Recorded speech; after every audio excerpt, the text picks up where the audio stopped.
Hello everyone, welcome back to my channel, or welcome if you're new here. This is really the first time I've spoken all day, and it feels so good, so I'm going to be talking really low throughout this entire video. I'm going to try and not have too much energy rised up within me, because this state just feels so good. Today is a very special video, because we are going to be diving into this monstrous book. It is the Dictionary of Symbols. Gotta bring this a little bit closer to me.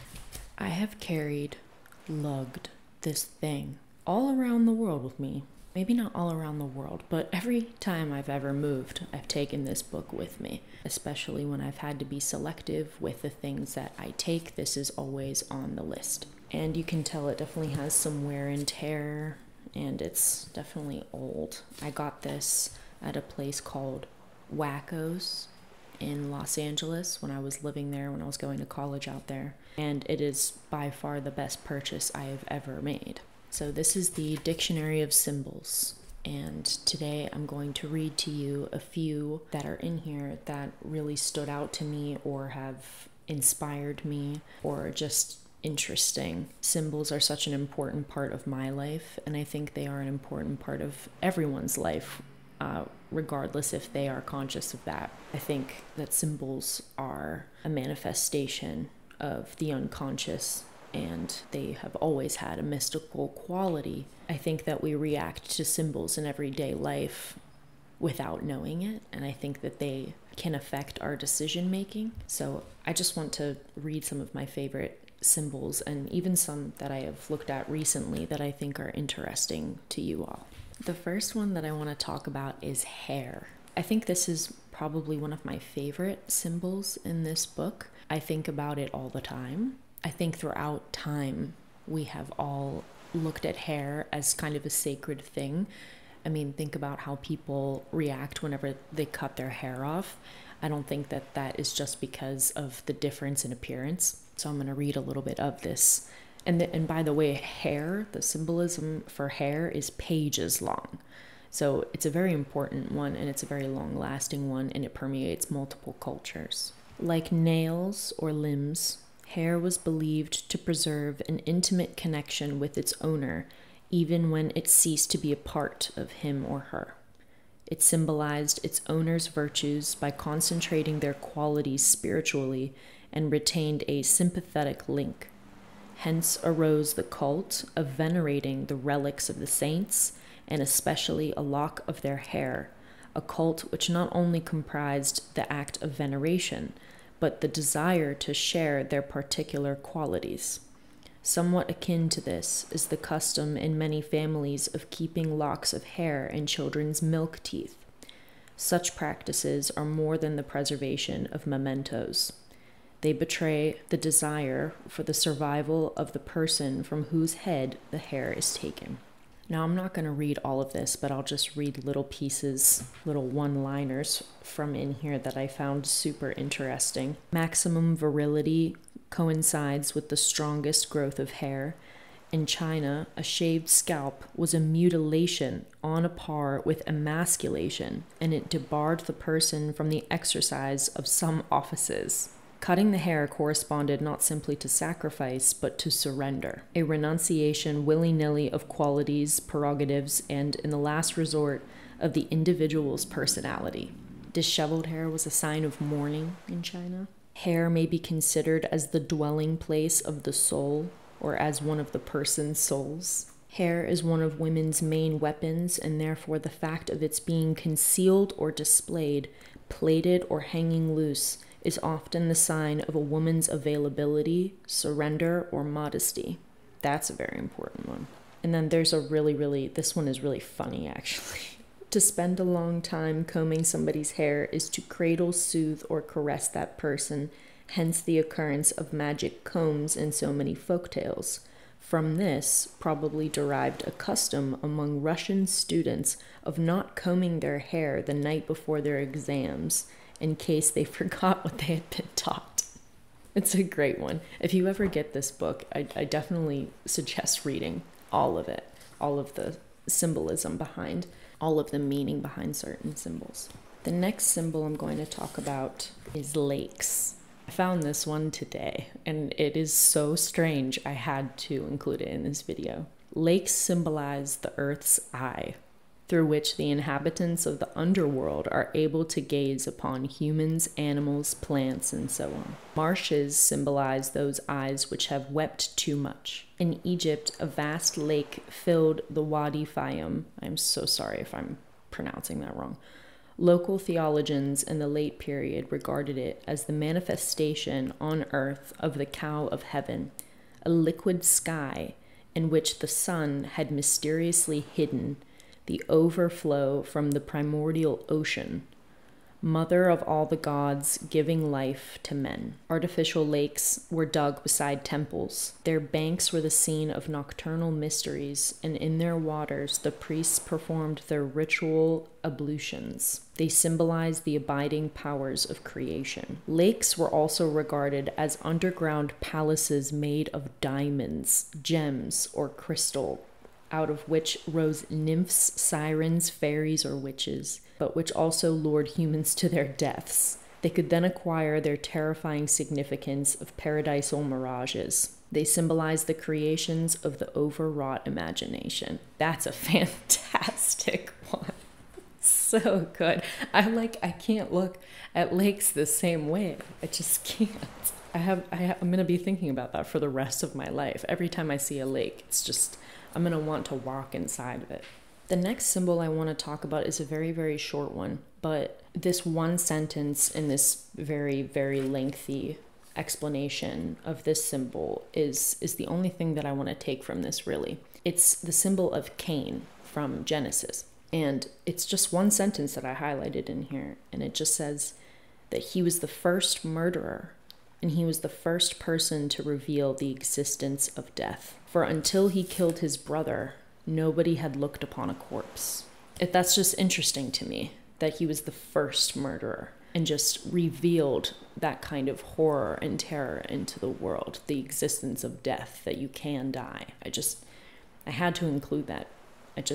Because that sentence itself, I think about it a couple times a week probably. It's just one of those things that sticks with you. Blindness is a really good one. That's the next one I want to talk about.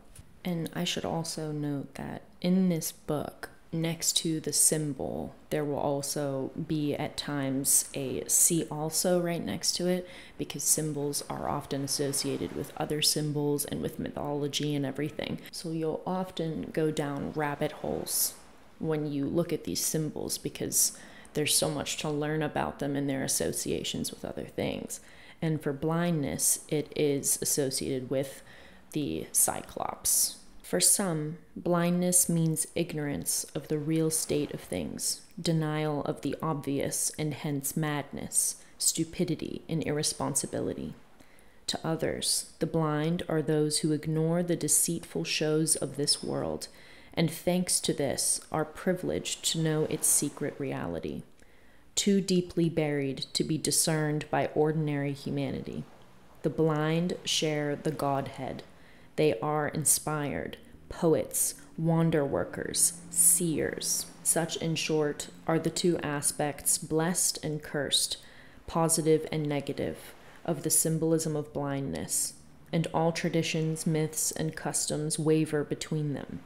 This means that blindness, which is often a punishment of the gods, bears some relation to the ordeals of initiation.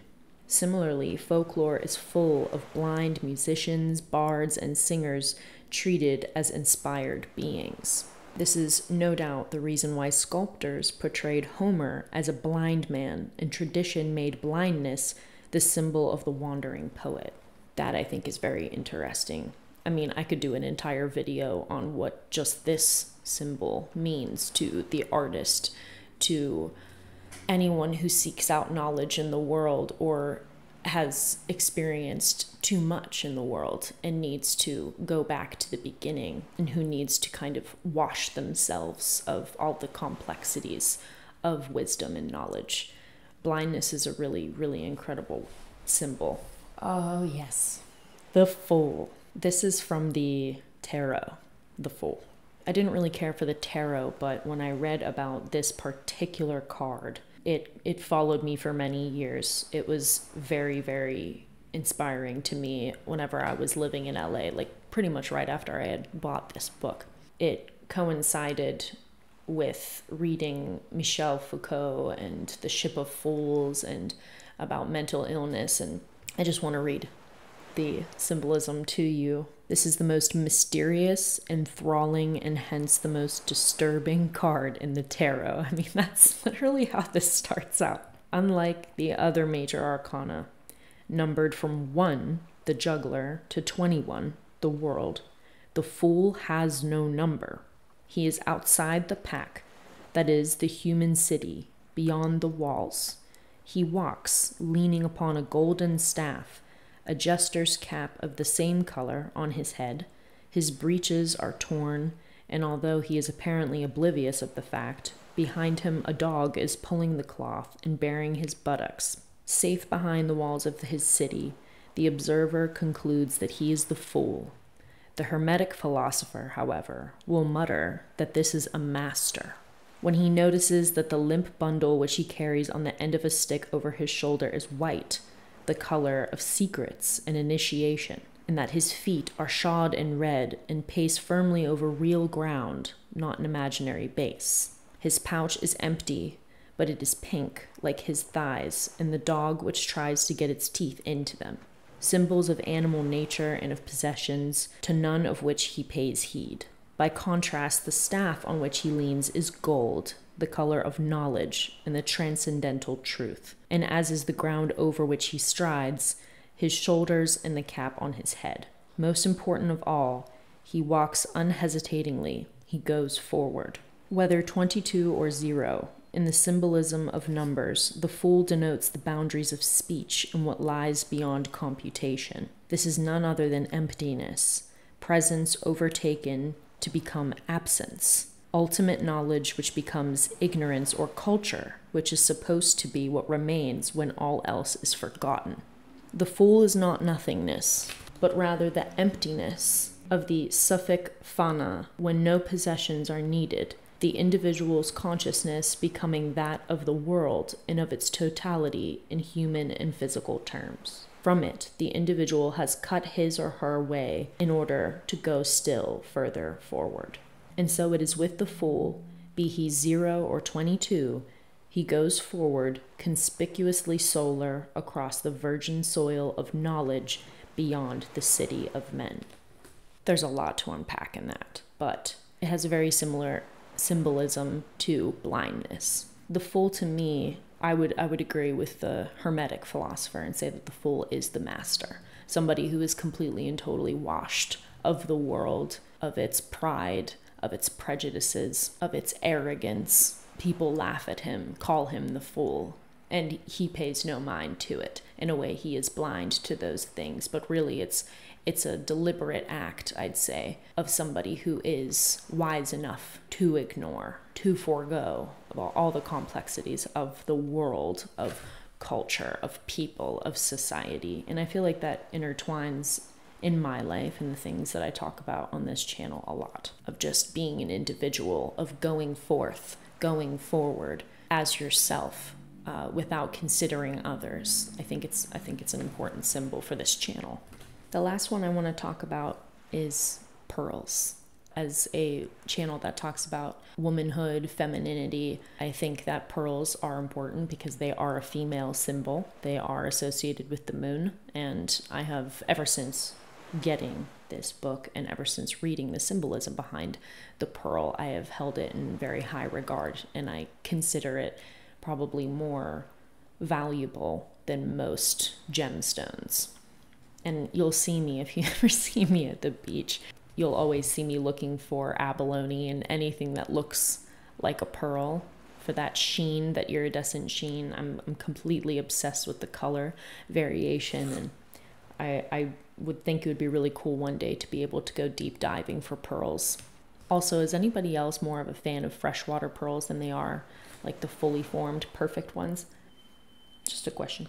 But like you probably imagine, since I mentioned the moon, the consistency of meanings applied to this lunar symbol linked to water and woman is as remarkable as their universality. Born of water or the moon and found in a shell, The pearl stands for the yin principle and is the essential symbol of a femininity wholly creative. The sexual symbolism of shells communicates to them all the forces involved in it. All the magic, medicinal, gynecological, and funeral properties of pearls spring from the triple symbolism of water, moon, and woman. Pearls are a panacea of Indian traditional medicine, being specifics against bleeding, jaundice, madness, poisoning, and eye and lung diseases. In Europe, they were used to treat melancholy, epilepsy, and madness. And then, I found this really interesting. In some parts of India, a dead person's mouth was stuffed with pearls, and there were similar customs in Borneo. According to legend, pearls are born from a lightning flash or from a drop of dew falling into the shell. They are, at all stages of being, imprints of celestial action and embryos of physical or spiritual birth, like the bindu in the conch or the Aphrodite pearl in its shell. Obviously, there's a lot in here, and I think what's cool is that for every person who gets this book, who gets this dictionary, there will be different marked symbols in here because there are certain things that will stick out to different people. For me, these are the things that stick out to me that have an obvious relevance to my life. And I think it's so cool if you look into these symbols and you ask yourself, why do they stick out to you? Why are these the things that you are attracted to? Or why do they disturb you? Whatever it may be. There's quite a few in here that disturb me. And I think that it's your job to figure that out because you'll gain a deeper knowledge of yourself. I've wanted to do this video for a very, very long time. I really hope that you enjoyed this video. I hope that you found the symbols that I chose interesting. Please do not forget to like and subscribe, of course, and I will see you guys next week. Goodbye.